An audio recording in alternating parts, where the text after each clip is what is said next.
Hello पापा, हमार बियाह कैंसिल कर दो।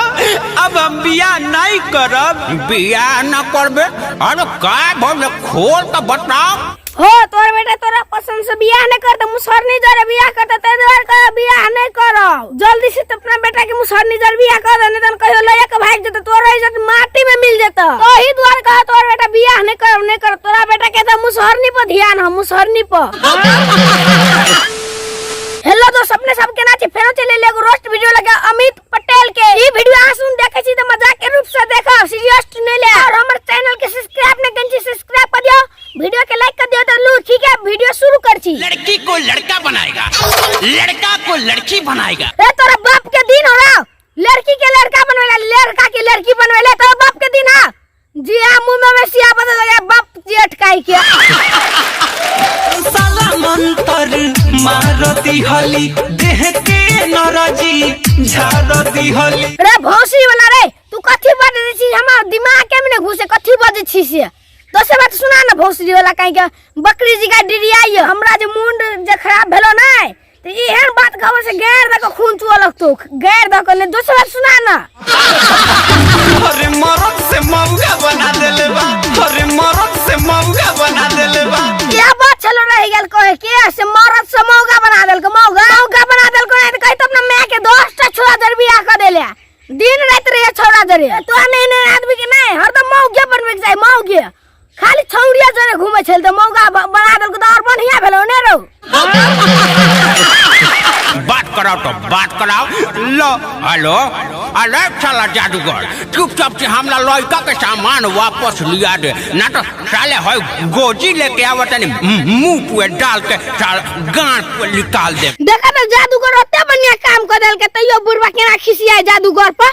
धोती तोती समयटा का खिसिया है, नहीं तो यह बुढ़वा अपना बेटा के बिगाड़ के दूर कर देने दूर। नहीं तो जादूगर ओते बढ़िया काम कर देल के कर सामान बिलवा के से छोरी मौगी के इज्जत बचल होता है। बुढ़वा धोती तोती समेट कर आवे हुड़ कैल्या।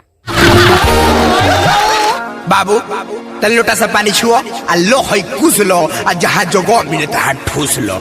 नहीं तो गहरे में ठूस ले, ना गहरे में ठूस ले गहरे में। नहीं तो केहन पंडित जी है से कहे जता जगह ओते ठूस ले रहा, ओते ओकर गहरे में जगह वही में ठूस लेता है। आ जब जब पीही दारू टाड़ी आ लड़की के तब खूबे मारी, लड़का पसंद बा। पंडित जी नहीं तो केहन बुढ़ले ला बाप से अपना बेटी के बिगड़ल हजार बियाह कर, केहन बुढ़ले ला बाप क्या खियाते कमा का। अरे टीबी कैंसर से ही मरी आ लड़की तहार विधवा करी, लड़का पसंद बा।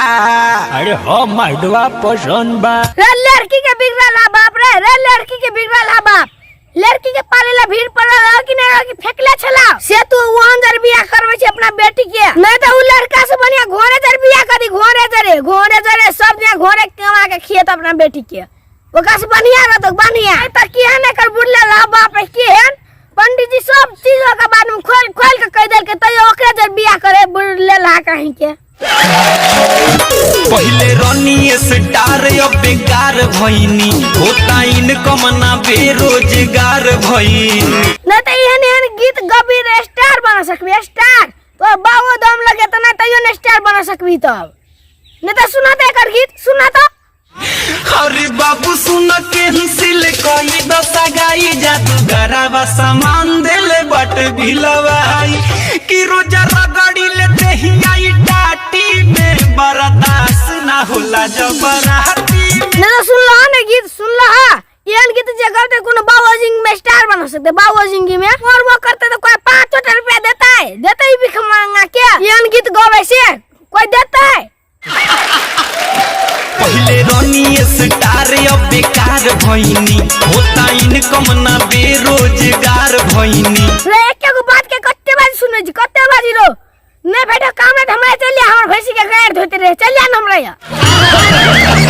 अब तो रोई रोई गामा छा भीगावतानी रे, भीगावतानी रे। अब तो रोई रोई गामा छा भीगावतानी रे, भीगावतानी रे।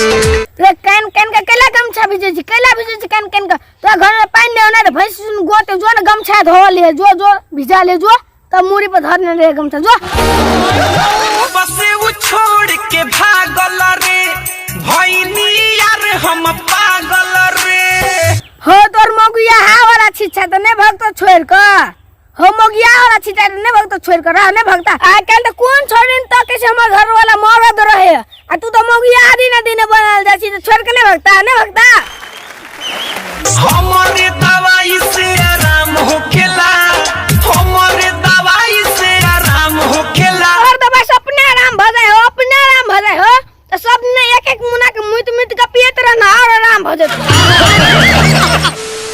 हेलो दोस्तों के लिए लतवी वीडियो दियो मिले छी नेक्स्ट वीडियो में। और अहाँ सबके वीडियो निक लागल त वीडियो के लाइक कर दियो और हमर चैनल के सब्सक्राइब ने कन छी सब्सक्राइब कर दियो और हमर वीडियो के अपना साथी सब शेयर कर दियो और जहां सुन के वीडियो जे निमन लागल त कमेंट करके बता दियो ई वीडियो केना लागल। अब मिले छी अगला वीडियो में, तब तक के लिए बाय। हमारे दवाई से आराम हो